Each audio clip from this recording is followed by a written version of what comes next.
welcome back to another coaching session from leadershipmentor.com. In our time together today, I just want to share a very quick question with you. Who do you spend most of your time with each day? So if you think about your typical day, who do you spend most of that time with in terms of kind of a category? The reason I'm asking this is I think that we typically have two different groups primarily that we spend or have the opportunity to spend most of our time with. One is problem employees. And it's so typical for us to get so caught up in this where we believe that if we can manage from the bottom up, in other words, improve the performance of our worst performers, that's going to have the highest impact of our team.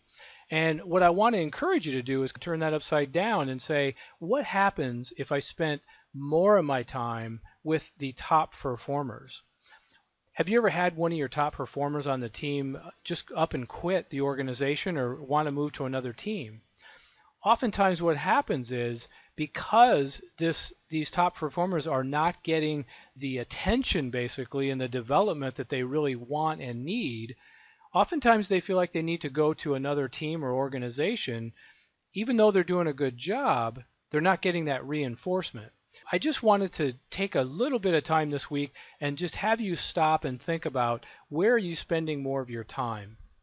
If you're having to spend your time putting fires out all day and you're correcting negative behavior and that seems like that's all you're doing, somehow you have to find the time to begin to develop your top performers and get that team, that group of people, to start creating a positive environment and help them really to see the bigger picture and how they can actually help the team perform better. So I think you're going to find there's a lot of benefit in doing that. And we always have to obviously address those issues with the lower performing people. That's never going to go away. But we can get so caught up in spending all of our time doing that. And I just want to stop you and say, can you change that? Can you start to spend more time with your top performers? So a suggestion that I have for you would be to make a list of the most important people on your team, people that are top performers, maybe the ones that have been there for a while, maybe the ones that contribute in a very positive way to your team. And from that short list, make sure that you're getting with those people on a regular basis, hopefully at least once a week. And it doesn't have to be a long period of time, but if you can get with them, just say once a week for 10 to 15 minutes and just let them know, give them feedback on how they're doing. Ask them what they need from you. Ask them what opportunities they see, how they can maybe contribute to the team in a different way. Get them fully engaged in being a contributor on the team. And I think you're going to find if you do this, it doesn't take a lot of your time as a whole, but you're going to start developing a better team, and you're going to have additional people on your team really performing at a much higher level.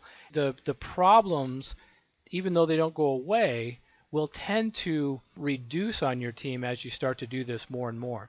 So that's really it this week. I just want to encourage you to stop, to think about how you're spending your time, and then look at this as an opportunity to add some structure to how can I motivate my top performers to really contribute in a bigger way and make sure that they're happy and motivated and they're going to stick around. So that's it for this week. I hope you found that helpful, and I hope you have a great week.